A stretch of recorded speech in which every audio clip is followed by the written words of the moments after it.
जय जगन्नाथ पिला माने समस्त को OCS by Ranjan YouTube channel को अनेक अनेक अभिनंदन। वर्तमान आम कथा हवा तुम मानकर जोटा किसी कॉमन क्वेश्चन रोचे कि सारा 2 वर्षिया बीएड कौन आगो को बैन हो कि आ 2 वर्षिया बीएड एमएड करते कौन जॉब मिलबनी कि 1 वर्षिया जो एमएड बीएड आसो से आग वर्ष लागू हम कि एंट्रांस हम ना डायरेक्ट आम एडमिशन करूँ जमती आम एवं बाहर स्टेट मानकर सब जाके एडमिशन कर पकाचु स्टेट रे सीना एंट्रांस होची तो सब गुड़ाक डिटेल्स आम ठारे कथा बा निश्चित भाव में वीडियो को शेष पर्यंत देखु था। नमस्कार दोस्तों, इस वीडियो को लाइक करें, हमारे चैनल को सब्सक्राइब करें, इस घंटी के आइकन को दबाएं, ऑल सेलेक्ट करें हमारी सभी वीडियो सबसे पहले देखने के लिए।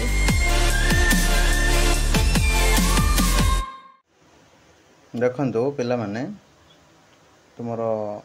एनसीटी में रिवोट to 1 year BEd M Ed in 2026 ठीक अच्छे हुए तो एनसीटी 1 year बीएड एमएड को रिवोट करें जोटा 2 वर्षिया कोर्स रोचे रिवोट करें जोटा कि 26-27 सेसन ठार ठीक अच्छे 1 year फॉर्मेट लगिबार अच्छी जोटा कि बहुत वर्ष पर एवं एथिरे कौन हम ना तुम इंस्टीट्यूशन माने से माने चूज करेंगे ऑप्शन ठीक अच्छे से माने 2 year BEd MEd program continue रखिए ना तांके ट्रांजिशन करदे 1 year फॉर्मेट को ऊपर डिपेंड करे इंस्टीट्यूशन को चॉइस करने दिज्व तो से अनुसार आपण मैंने जो भावुंट 2 year बीएड एमएड बैन हो से सब किसी हेनी 2 year बीएड एमएड जो मैंने कर सारी कहीं वैलिड जदि इंस्टीट्यूशन कर ठीक अच्छे ताले किसी तुम असुविधा ना फ्यूचर आज इलीगल वे बा फेक वे सब सर्टिफिकेट बनई दूसरी से प्रोब्लेम पड़े जो मैंने सक्सेसफुली भाव में कंप्लीट कर सब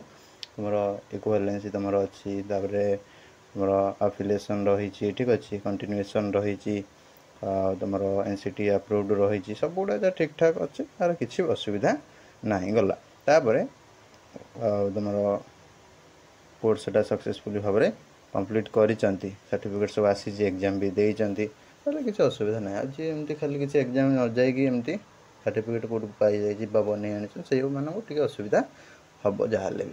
सेटा तो फेक सर्टिफिकेट ही गणा गला तापर एनसीटी तुम जमी तुम प्रोग्राम जो भी आसे सब से एनटीए तुम हूँ जनरली कौन कर एग्जाम कंडक्ट कराए एनटीए जमी तुम ऑल इंडिया रे तुम हूँ कौन आईटीपी कोर्स जोटा इंटीग्रेटेड टीचर एजुकेशन प्रोग्राम से भी हूँ तुम एंट्रांस कराऊँ ठीक अच्छे आईआईटीज एनआईटीज रे other central university state university मानक एडमिशन लगी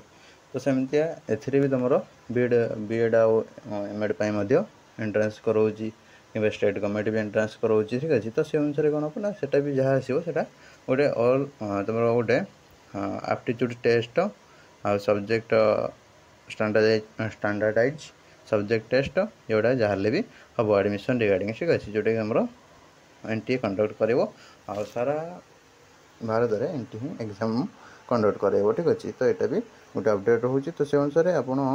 इलिजिबल ये किए हे ना 50% रखी दरकार मास्टर डिग्री पीजी रे 50% रखी इलिजिबल हे ठीक अच्छे ता सहित आप यूजी जो 4 वर्षिया यूजी कोर्स 4 वर्षिया +3 कोर्स कर 50% थे एलिजिबल हे तापर एमईडी प्रोग्राम जोटा रोचे सेटा हूँ तुम एलिजिबिलिटी कौन तो जानी अलरेडी बीएड कर दरकार तो से अनुसार सेमती से कंटिन्यू रहा तो ये तुम जनरली अपडेट रोचे तो वीडियो भल लगी लाइक करेंगे शेयर करेंगे आदि भी किसी डाउट रही कमेंट बॉक्स रे लिखिदेवे रही नमस्कार जय जगन्नाथ।